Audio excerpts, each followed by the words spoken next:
بالإضافة إن أنا في السن ده أو في الفترة دي حصل لي حوادث كتير جدا. فيعني كذا مرة حصل لي حوادث كتير، يمكن الموضوع ده أول مرة أقوله في البرنامج ده يعني. فحصل لي حوادث كتير وكده، فحسيت إن أنا خلاص يعني قربت جدا من الموت، هموت. بالشر عليك ليه ربنا بس؟ يخليك. بجد ده حقيقي. صنعت من احساس بانك انت هتموت، احساسك يعني الجميل اللي جواك او الشيء الطيب اللي جواك خلاك تعمل شيء كويس. ده حقيقي. ونجحت من خلاله. الحمد لله. طيب قول الو على التليفون، شوف مين اللي معانا دلوقتي. الو. الو. السلام عليكم. عليكم السلام ورحمه الله وبركاته. ازي حضرتك، عامله ايه؟ مامة عمر طبعا عرفت صوت عمر. اهلا وسهلا. والدة عمر مع حضرتك. اسم حضرتك؟ والدة عمر مع حضرتك. اسم حضرتك ايه؟ ايمان.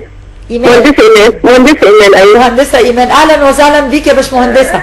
اهلا بحضرتك والله، وانا متشكرة قوي قوي قوي، يعني متشكرة قوي والله على انكم اخترتوا عمر في انكم تستضيفوا النهارده.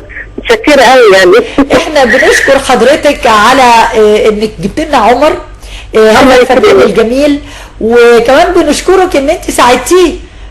الحمد لله العالمين، والله ده واجب اي ام يعني. يا استاذة ايمان، يا باشمهندسة ايمان، تعبتي معاه كتير في التصوير مش كده؟ جدا جدا جدا جدا والله، جدا لدرجه اني كنت بزهق، لدرجه يعني يفضل يقول لي عيد المشهد مره واثنين وثلاثه وعشره.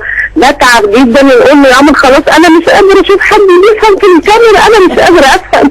والله ببقى خلاص مش قادره يعني استوعب اكتر من كده، وفي الاخر الحمد لله بيرضى يعني بافضل صوره، يعني اصور له مشاهد كتير ويرضى بافضل صوره، بقى يقول لي سيبي لي بقى انا هختار افضل صوره ومنجزها واطلعها يعني. اكتر مشهد كان صعب معاكي بقى في التصوير؟ لا، هي المشاهد اللي بتتعبني اكتر في التصوير لما بيبقى مشهد بيبقى خلفه، بيبقى من وراه مثلا اللي هو ايه يعني نور الشمس. اضاءة. لما بيبقى وراه نور الشمس بيبقى الصورة مظلمة عليه، فما بعرفش اظبطها قوي. يعني بحاول ان انا اجيبها اضاءة على قد ما اقدر انها تبقى واضحة. فهي دي اللي كانت بتتعبني صراحة، كل مرة ما بعرفش اجيبها، انا الصورة يعني تضلم معايا شوية. باشمهندسة ايمان، مفيش مرة قلتي فيها لعمر ايه ده اللي انت بتعمله ده مضيعة للوقت؟ صراحة أنا في الأول قلت له كده صراحة يعني. صراحة يعني في الأول قلت له عمر لا سيبك من الكلام ده وسيبك من الكلام الموضوع ده يعني، وأنت كلها يعني حاجات بتعملها حاجات بسيطة، مش هتجيب نتيجة معاك، ويعني اتكلمت بالطريقة دي. فقال لي ماما طب يعني هجرب واشوف يا ماما، اديني بطلع اللي جوايا. وبعدين مثل عمر يعني مر يعني بحوادث كتير، حصل حوادث كتير، مر بظلم كتير كده، فعايز يطلع كل الاحاسيس اللي جواه وكل المشاعر الحزينه اللي جواه. فانا اعتبرتها كهوايه، مجرد ان هو بيفضفض عن نفسه. فبعد كده بقى لما لقى فيه مهرجان اسكندريه وان هو هيشترك فيه وكده، فاشترك فيه ما شاء الله نجح، فواخد مركز اول على مستوى اسكندريه. فرحت جدا جدا جدا. قال لي شفتي بقى يا ماما، ما كنتيش معترفه بافلام، ما كنتيش معترفه ان انا بعمله. فالحمد لله رب العالمين. ده اللي دايما بنقوله يا مدام ايمان، الطاقة بتاعت الشباب لازم تخرج، وبتخرج بطريقة إيجابية وطريقة جميلة. صح، تطلع جميلة جدا صراحة، تطلع بكل أحاسيسهم وبكل مشاعرهم، ويعني بيبقى إحساس صادق فعلا يعني. فالمفروض إن إحنا ما نيأسش إن إحنا نديهم دفعة للأمام، ما نقولهمش لا، ما نعترضش على اللي هم بيبقوا عايزين يعملوه، طالما يعني حاجة تستحق الخير ما نعترضش صراحة. لان هم لهم الشباب بيبقى لهم وجهه نظر جميله جدا ووجهه نظر كويسه، بيبقى لازم احنا نساعدهم باي امكانيات نقدر عليها. عمر معاكي عايز يقول لك حاجه؟ ماشي، ازي حضرتك؟ ماشي. ازيك يا امي؟ ايوه يا عمر، ازيك يا عمر، عامل ايه؟ الحمد لله. عامله ايه؟ الله يكرمك حبيبي، الحمد لله رب العالمين. الحمد لله على مجهودك معايا في الافلام وعلى تعبك في كل حاجه والله، وعلى الله يكرمك دي والله نورت الاستوديو بصوتك. ده بنور بيكم يا ابني، الحمد لله رب العالمين، وربنا يوفقك ويجعلك تتقدم على طول يا رب، ويعوض صبرك خير ويعينك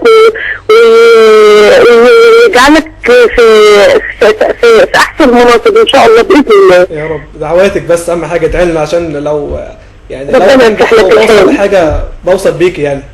ربنا يفتح لك الحال يا ابني، ربنا يفتح لك الحال ويوفقك يا رب، ويوفقك لما يحب ويرضى ان شاء الله، ويوفقك للخير باذن الله يا رب يا ان شاء الله. عيط يا باشمهندسه.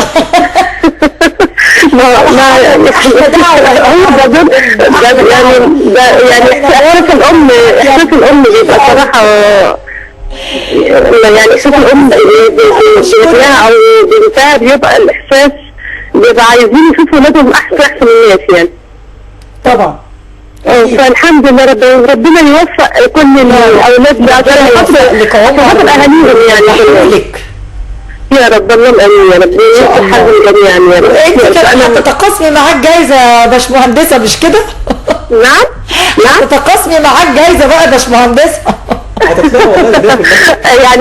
يعني اقول لحضرتك ايه، يعني هو صراحه هو يعني اللي هو يعني الجايزه يعني لما هو اخذ منها مكسب بسيط والله طويل ما رضاش ياخد.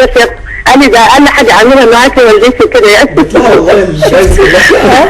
اقل حاجه اعملها بجد والله يعني. كانوا 300 جنيه. فهتدخلوا طبعا يعني اقل حاجه يعني لا بس هو العائد مش المادي الايجابي والاحساس بالنجاح ده كان افضل حاجه.